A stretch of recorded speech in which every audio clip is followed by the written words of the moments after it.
evening here, so good evening to everyone. I'm from Kuwait. Oh, wonderful. I have been joining this group for the last couple of days here.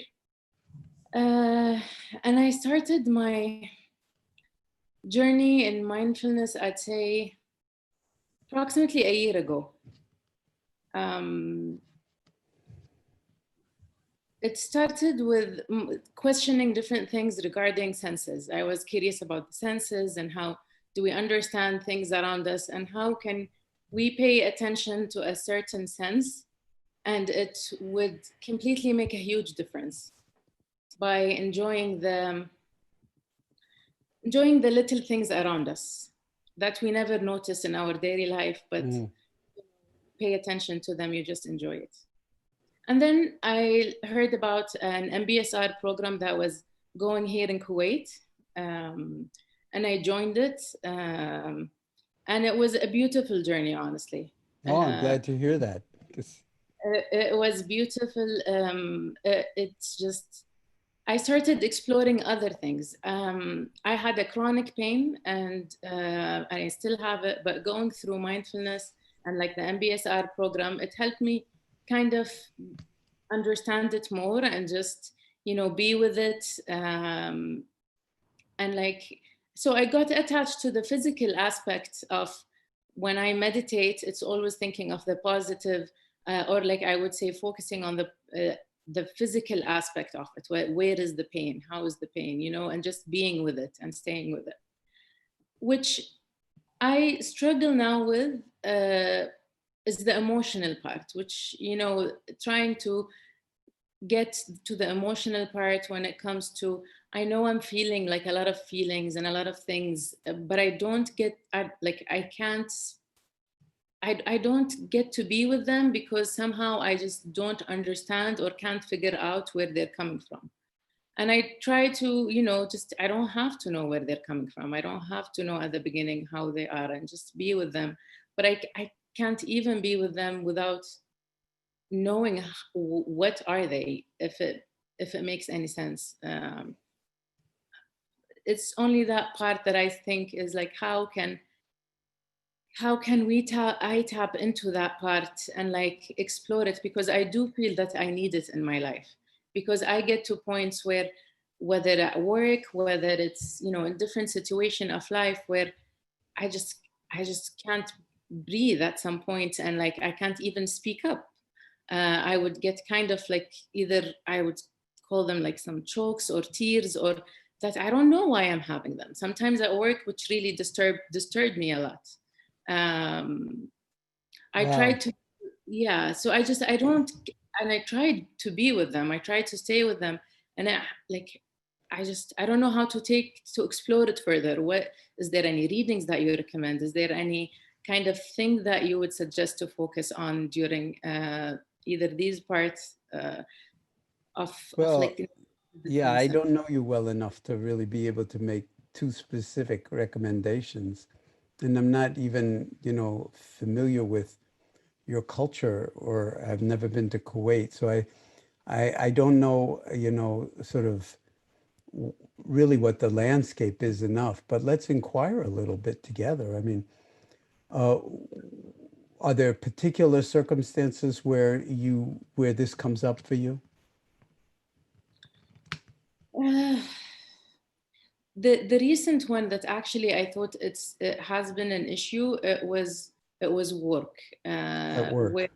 Yes, where I have, like, I was kind of asking for certain rights, and I was like in the middle of some sort of negotiation, and like being like going there and asking for things is just Culturally challenging, right?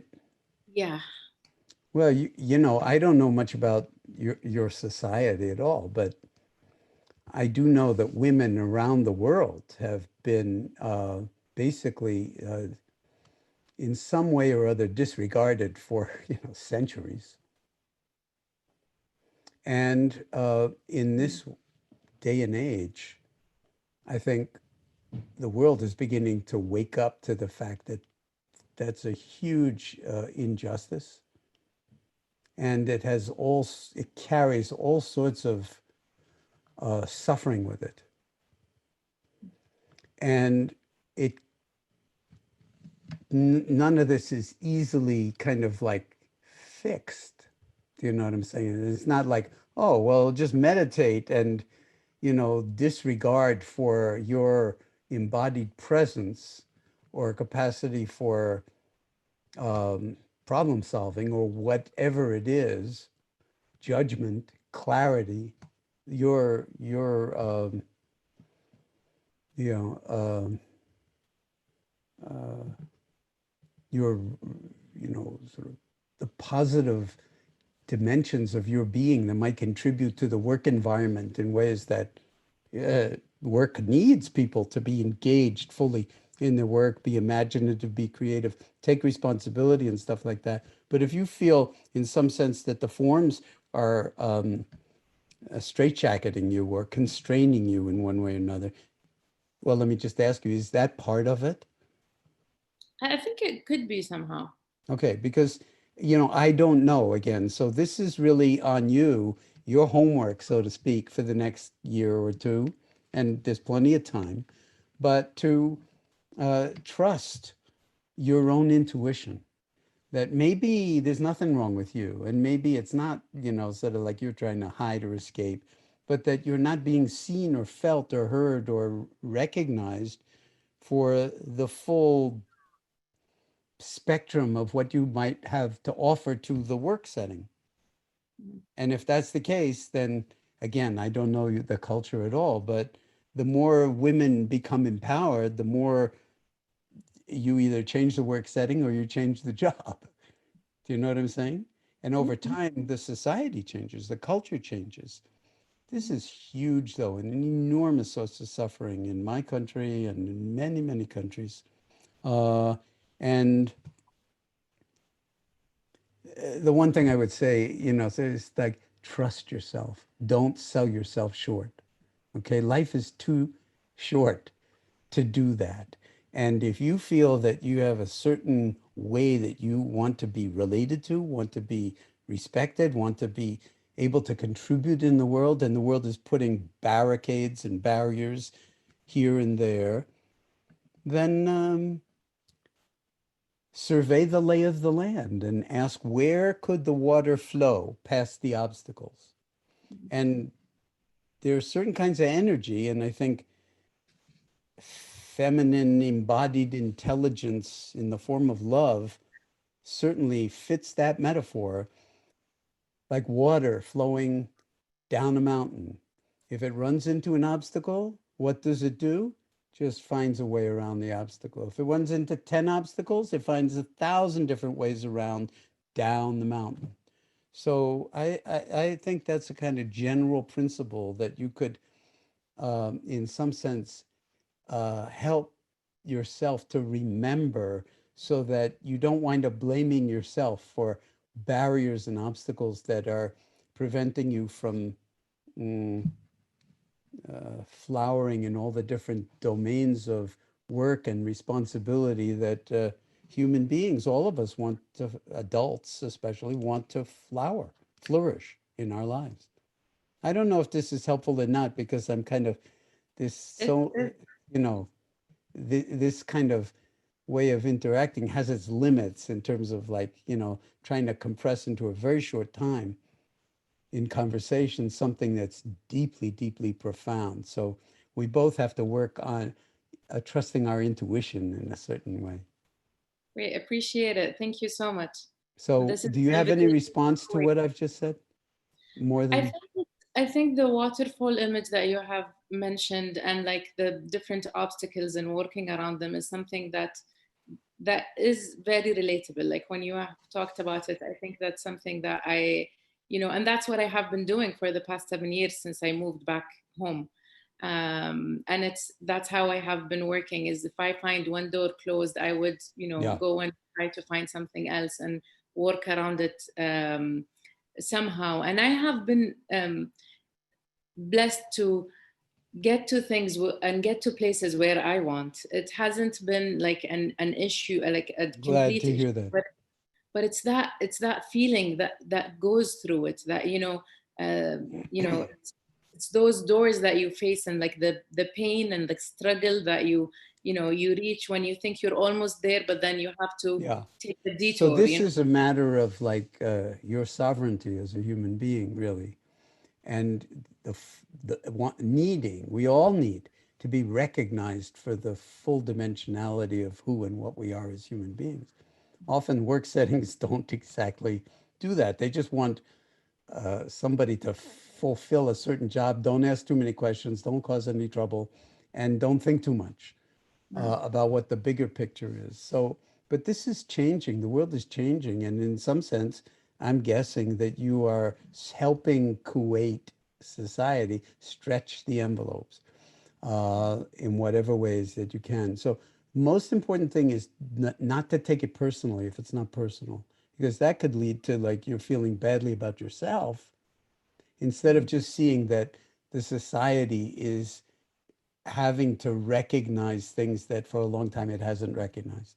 That's as true in the United States as it is, I've been talking a lot about social justice, racial justice, all sorts of ways in which our society in the US has held people back, not just personally, but systemically, systematically.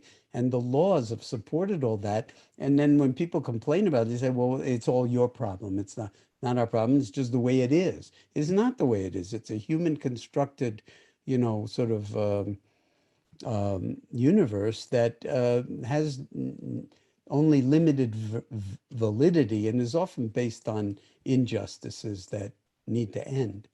So, in that sense, let me just say the practice of mindfulness is totally revolutionary because you're willing to look at the actuality of things, starting from scratch and starting from first principles, and then don't take personally what's not personal. Because otherwise, like the society will destroy you, or your friends even can compound the misery because they'll, sort of. But if they're really your friends, then, and you're not taking personally what's not personal, then you can have personal satisfaction in working the edge of the unfolding of greater wisdom and compassion and clarity and effective work environments in the world. Great. Thank you so much. Yeah, maybe we'll get a chance to talk in 2 or 3 years and you can report back how it's going. You have to come to Kuwait then. Thank you. I'd be interested. Maybe another lifetime, though, for me. I That's don't an know. invite. Who's traveling anymore nowadays anyway? I feel like I'm already in Kuwait, having had this conversation with you. That's more profound in many ways than if I get on an airplane and I go to Kuwait and I do something. This is priceless. And I feel like you've given me and probably everybody listening in an incredible gift by just being willing to raise your hand and talk about something like this with the kind of equanimity and clarity that you've voiced it. Appreciate your time and everything. Thank you.